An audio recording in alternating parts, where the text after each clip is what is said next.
Last year, the budget was 0, but year-to-date, we've spent $1,430. Cobra administrator, 14,000 or 14? no, $1,430. That was that contractor. Cobra administrator looks about right, but then GIC analysis, HRI administration, everything. So GIC analysis is this group benefit strategies that was hired to do an analysis of the GIC to make sure, we don't have to go that route. But we also, when my predecessor left last July, they hired the group benefit strategies consultant, Diane LaFlash, to run the PEC meetings, to be the moderator. So they paid a monthly, there was an agreement with her to run them before I was hired. So that's why that went over budget. Yep. But she's not doing, I'm doing them now, so Yep. that's why that one went over. I get you. And same thing with the other positions that went over budget, the HRA administrator and, I'm not sure why that one went over. FSA administrator Payroll was amount. actually under budget. That $3,900 that we pay Pam through payroll. Unemployment was good, we didn't use 23,000 in unemployment. Yeah, so we're keeping that placeholder the same. At 30, yeah. Yeah, and that one also runs on a lag because it's through the state. Yep. The unemployment insurance? Yeah, because we're usually a couple months behind when we actually get the statement. So I'm sure that'll go down as the year finishes up. And you did not have a line for advertising? That's advertising for city positions? Yeah, so I took, I cut the, what do they call it, supplies. It was under supplies, I cut it in half, and because I think what they put in there, what I've gathered was a lot of the PEC groups, like postcards that they would send, and I said, I don't really want to do that. Yeah, you're only at 9%, you only spent 9% of the budget. Well, that's because we haven't done the postcards, Yeah. so. They gotta put $10,000 in, so that's. Yeah, and then I just said advertising, recruiting, I want to post on these waterworks sites for the water department because we're not getting the candidates we need, and be a little bit more creative, maybe on LinkedIn, and we do Indeed, and I'm also using Craigslist for some of the not lower level, but not professional level jobs. Those are only $25 a posting, so I was just trying to be creative there. All right, so. Other questions on those?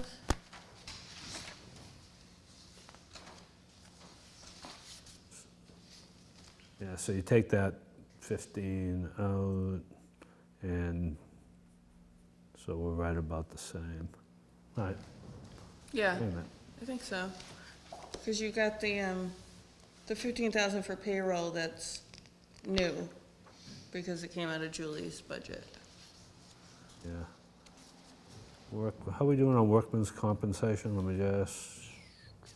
So, We actually went to 100% of the budget year-to-date yeah, this year. and so Maya So we increased it a little. recommends a 15 to 20% increase, so I increased it by 18, Yeah. just to kind of go with the guidelines, because that's Right. kind of a little bit of a guesstimate. But that's what they suggest as a. So with all these wellness programs, we're still having more workers' compensation? So These are people injured on the The job? Is that- DPS department. I think What? there's some work that we can do there to try to Yeah. bring that down. And whenever there is a claim, they're really good about, because I picked one up that I wasn't here for, but they ask, what could have been done to prevent it, and if it's, they really go to town on some of them, like an eye injury with a spark or an eye wash situation, so. I actually went to visit the water department to see what they did about safety. I went down to the. Is it department centric? Is it? Well, no, there was one in the city hall too recently, but, Where's the bulk of them? definitely DPS. Yeah. Yeah. You And would water and expect sewer that. with the new facility, they should be doing better in that regard. Oh, yeah, I would think. I mean, there's only been 2 since I've been here in January. That's 5 months. Because they have more equipment to, carry barrels around, all that stuff, and it's all new, and it's up to date. Should be improved. Quite a nice facility. I'm somewhat surprised, I'm happy to see that the increase in Health? health insurance has not risen more than it did. So, yeah, so the other page of mine, it's farther down in the, $130,000. so, yeah, we based that off of, so does everyone see that's the other page I have? It's, oh, it's on the same page there, I guess. So Maya, part of what the PEC group did before I was here, they had a 2-year renewal that they negotiated with Maya, which part of that was to do all the wellness initiatives. You may have remembered that. So to build that wellness committee, Team Newbury report, and so it was a 7.4% increase for FY15 and FY16. So then this fall we'll be in negotiations for a renewal again for next year. As I just calculated, maybe I'm doing this wrong, I ended up with about a 3.4% increase. You said 7.4 for 2 years? Is that cumulative then? So, We go from so remember when you said that? 7728 to 7.728 million to 8.061 million. How did I do that then?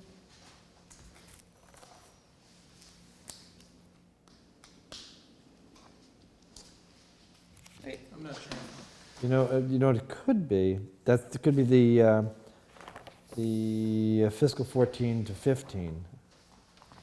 Might be. Where did you get this sheet from me? Yeah. So you're asking why is the line item only going up 4.3%? Right. When the actual plan is going up 7.9%? If that, yeah. Okay, yeah, Tracy and I did That's right, he can an explain. analysis on this particular line item during the budget Oh, I cycle. remember now. And historically, it's been budgeted with a large contingency over 10%. We looked at the actuals over the past 10 years and tried to get the budget to more closely reflect reality. So we didn't have as much excess, right? So, for example, this year, we're running a surplus of about $500,000 in that line item, which will be used, for some proposed transfers, but, we don't want to we necessarily don't run that want way. to inflate You the don't budget need it. if we don't Yeah. have to. Yeah. Okay. What is the overall budget contingency that you set aside as a planning principle? From the beginning to the end of the document, what do you have in mind as a budget contingency, since you brought this item up? Are you talking about health insurance specifically or overall? Overall. So overall, there is that one budget contingency line item in general administration. So we talked about how that includes potential raises through collective bargaining agreements. Yeah. But then on top of that, there had historically been a $10,000 placeholder, if you will, built into that line item. For any bills that come up that we don't anticipate throughout the year. That seems like such a minuscule. Yeah, that's I minuscule, that's know. nothing. Yeah. Wow. And then, and then, Our snow and ice overage is, exactly. In the health insurance line item in particular, we do, build in certain contingency, because the plan's always changing. Subscribers come on, go off, that type of thing. They change from individual to family, qualifying events happen, or change from the HMO to the PPO, so we never know, it's kind of a moving target. And a lot of things have to happen at open enrollment time, but other things. Kid turns 25, or you have a new arrival. or 26, something. yeah, 20, or, yeah, 26 or is it? birth of a Yeah, child, the rollout yeah. of 25, yeah. Yeah, they're being pretty generous now. Any other questions? Thank you very much. Yay. I Thank appreciate you. it. Yep. Let me just, Thank you. for the councilors that are here, I would ask you that on the last meeting of the budget workshops, if you have identified any potential cuts, that you bring them to us that night. And but on the last night of the workshops, if we have time at the end. About the 11th? Yeah, because that's when we will, the budget and finance will probably make our recommendations. I won't be here that night. It'd be helpful to get them ahead of time. I mean, I love Yeah. giving people a little bit of notice of what Right. things are cooking around in our brains. I'm going to send an email out to the council suggesting that. I love this. We do have time in the budget, we do have time we won't bring the budget out of committee until June 29th. Thanks to council argument, that's going to be perfectly fine. So we'll have time to meet again. We do have a meeting scheduled in reserve, so we could talk about it then, but I will send that email out. I won't be here the 11th. So again, let me summarize. You send it to me in writing, and that'll be, I'll get it to the... So it's your intention to do our marathon cuts and read through on the 11th? Is that what I'm hearing? If we have time on the 11th. If not, we'll... Is it just budget and finance, or would it be the committee of the whole?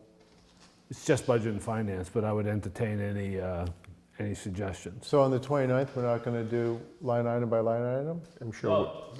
Sure we will. I'm trying to shape it out beforehand. So is it posted as budget and finance, or budget and finance and committee of the whole?